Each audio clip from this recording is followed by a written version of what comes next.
My name is Lila Harper, and I'm 29. Until last week, I believed my life was meticulously ordered. My career as a senior analyst, my cozy apartment in the city, and my relationship with Ethan Parker, 32, my boyfriend of 5 years, who exuded calm confidence in every room he entered. Our life together was steady, predictable in the most comforting way. Friday night dinners, Sunday morning coffee runs, quiet evenings in with movies we both loved. I thought I understood him. I thought he understood me. I was wrong. It was a Tuesday evening when my phone buzzed during my usual gym routine. I was mid-lunge, earbuds in, the rhythmic beat of music filling the air when I glanced at my screen. The text was from Ethan. Lila, don't be mad, but I used your card to book a weekend trip with Rebecca. We just need closure. I froze. My legs quivered, not from the workout, but from the disbelief coursing through me. I blinked, reread the message, convinced I must have misread it. Closure? With his ex-girlfriend, using my credit card? People passed by, weights clanked, music thumped, but I was deaf to it all. My mind scrambled. Ethan, my partner, the man I thought I knew intimately, had made a decision that felt like a punch to my chest. And yet, the audacity of the text, calling me emotionally intelligent as some twisted justification, made my stomach twist even more. I didn't respond. I couldn't. I let my legs finish the exercise, pretending to focus on the routine while my thoughts spun. I imagined Rebecca, the ex, smiling smugly as she walked through a resort lobby, probably unaware that I was the one paying for this closure. When I got home, I made my decision quickly. I opened my banking app. The charges were real. Grand Summit Resort and Spa, Friday check-in, Sunday checkout, deluxe king suite with a mountain view, $12,200. Dinner reservations, $200. Total, $1,400. I called the bank. A calm, professional voice answered, and within minutes, the fraudulent charges were flagged, my card was canceled, and I had a new one on the way. I hung up and let out a breath I hadn't realized I was holding. For the first time in hours, I felt a flicker of control. The next morning, I watched Ethan leave the apartment, his weekend bag slung over his shoulder, selling that infuriating grin. "Thanks for understanding, babe," he said, leaning down to kiss my cheek. I nodded, too stunned to reply. I watched from the window as he got into a car I didn't recognize, a sleek silver BMW. Rebecca didn't even bother to help with the bag. She tossed it in the trunk herself, laughter and familiarity in her gestures, as if my existence was irrelevant. That day my phone exploded. Missed calls, texts, voicemails, all frantic, escalating, desperate. Ethan's calm exterior dissolved with every message, replaced by Rebecca's whining and his irritation at the situation. But I stayed silent. I didn't call back. I didn't reply. I didn't engage.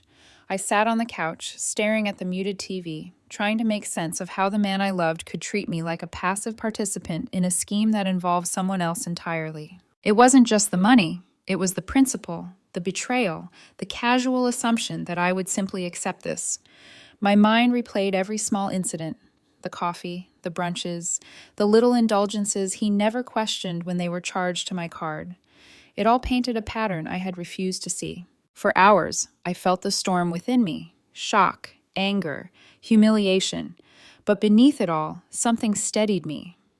I realized that for the first time in years, I was no longer willing to be taken for granted. Not my trust, not my money, not my heart. I poured myself a glass of wine, letting the silence of the apartment wrap around me, a temporary solace. The city hummed outside, indifferent, unaware of the drama unfolding in this small corner of my life. I stared at my reflection in the darkened window, imagining the weekend Ethan and Rebecca were having. Their laughter, their stolen moments, all of it at my expense. And yet, despite the betrayal, I felt a strange clarity. The decision had been made, not by them, not by fate, but by me. I would not let this slide. I would reclaim my space, my boundaries, and my dignity. For the first time that night, I allowed myself to imagine life differently. A life where my value wasn't measured by what I provided for someone else, where trust was respected, and generosity wasn't mistaken for weakness. I set my phone down. I closed my eyes. The storm inside me settled into a determined calm. Tomorrow, I would act. I would take the next step, and nothing, neither Ethan nor Rebecca, would dictate my worth again. Friday morning arrived like a quiet storm. I was already awake, sipping coffee while pretending to scroll through work emails, my mind too sharp, too alert to let anything slip. Ethan emerged from the bedroom, bag over his shoulder, his smile carefully practiced. "Heading out," he said, leaning down to kiss my cheek. "Thanks again for being so understanding." I nodded, keeping my expression neutral. "Drive safe," I replied, my voice as steady as I could make it. He didn't notice the flicker of disbelief in my eyes as he closed the door behind him. I pressed my forehead against the cool glass of the window, watching him walk to a car I'd never seen before, Rebecca's silver BMW. She didn't step out to greet him. She tossed the bag into the trunk herself, laughing at something he said.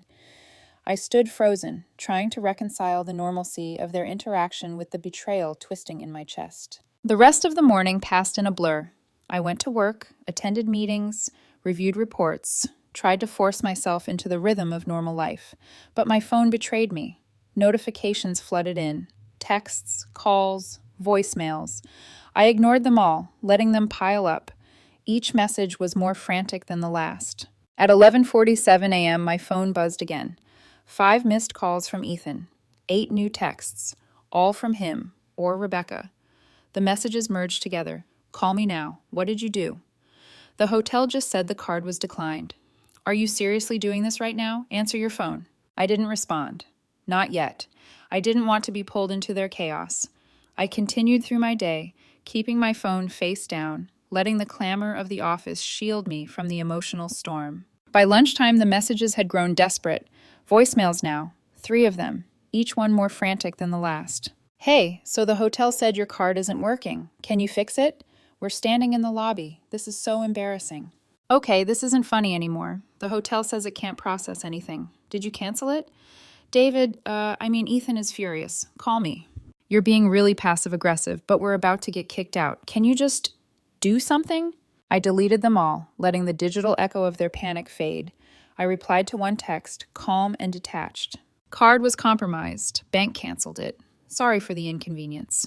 And then silence. For the first time, I allowed myself to feel the weight of the weekend not as a distant event, but as a personal violation. Rebecca, his ex, was supposed to be gone from his life. Yet here they were, laughing in a car paid for by me, expecting the world to bend around them. I spent the rest of Friday in quiet reflection. I didn't text back. I didn't engage. I walked through the city streets after work, letting the neon lights blur into streaks of color as I thought about trust, entitlement, and respect. Every betrayal, small or large, that I had ignored until now played through my mind. Lunches, coffees, borrowed trips, conveniences I had taken for granted. Saturday morning, I woke to a single, long message from Ethan. "You're being controlling. I have a right to closure. We're just talking, nothing else. Calm down." Control, closure, words meant to gaslight, to normalize what should have been unacceptable. I reread the message, my hands trembling, not with fear, but with the growing fire of realization. I had tolerated too much. I had given too freely. And for what? I made coffee again, this time savoring the warmth as it spread through me. A plan formed in my mind, not one of revenge, but of boundaries, self-respect, and reclamation. I would not let them define my emotional landscape. I would not be complicit in their disregard. By Sunday evening, my resolve solidified. I had spent the weekend imagining the confrontation to come, rehearsing words, anticipating defenses, and preparing for calm precision. I would not yell. I would not cry. Not yet. I would speak truth, and I would reclaim my agency. The storm had passed. The clarity remained. And in that quiet before the inevitable confrontation, I felt something I hadn't felt in a long time: control. For the first time, I realized that betrayal could be endured without being diminished by it.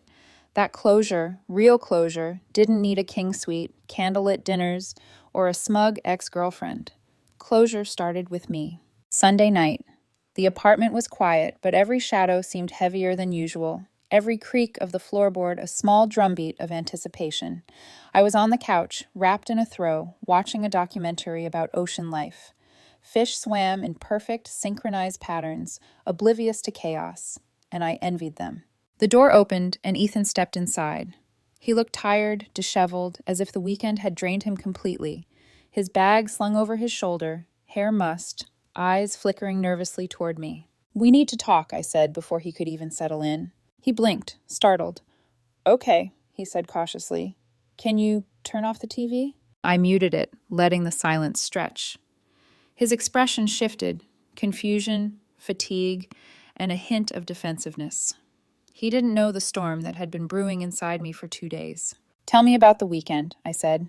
Not angrily, calmly. The quiet fury in my voice carried more weight than any shouting could. Ethan ran a hand through his hair. It was bad. Really bad. The motel Rebecca booked we couldn't even eat at the restaurant attached to the resort because of the payment issues. Everything went wrong. I listened. My chest tightened, not with pity, but with the mounting clarity that I was not responsible for their chaos. "And?" I prompted. He hesitated. "It's just, she's upset. I tried to manage it, but..." His words trailed off, and I saw the deflection, the subtle expectation that I would somehow comfort him. I shook my head. "No, Ethan. You used my credit card, without asking, to book a romantic weekend with your ex. You told me, after the fact, and expected me to just smile and wave goodbye. That's humiliation, Ethan. That's betrayal." His eyes widened, and he opened his mouth, but I held up my hand. "Don't interrupt. This isn't about excuses. This is about boundaries.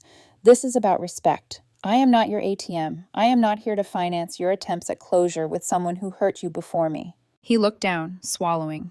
"It wasn't romantic. We just needed closure." I leaned forward, voice steady but sharp. "Closure doesn't require a king suite, candlelit dinners, and my money. Closure doesn't require me being sidelined while you two play out some fantasy. That's not friendship. That's entitlement." He flinched, and I saw, finally, the comprehension settling in his eyes. Not all at once, but enough. Enough for me to continue. "You've made choices, Ethan. Patterns. Little manipulations I ignored at first. Coffees, brunches, small expenses. But they all led to this. And now I see clearly that you haven't respected me as a partner. You've respected what I provide." His lips trembled. "Lila, I do love you." I shook my head. "Do you? Or do you love the convenience, the comfort, the security? Because love doesn't look like this. Love doesn't erase boundaries.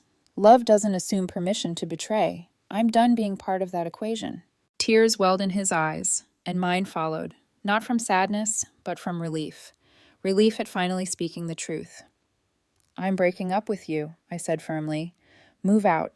Get your own place. Pay your own bills. And if after 6 months you can be with me genuinely, truly, then maybe we can talk. But right now, I need you gone." He froze, disbelief flickering across his features.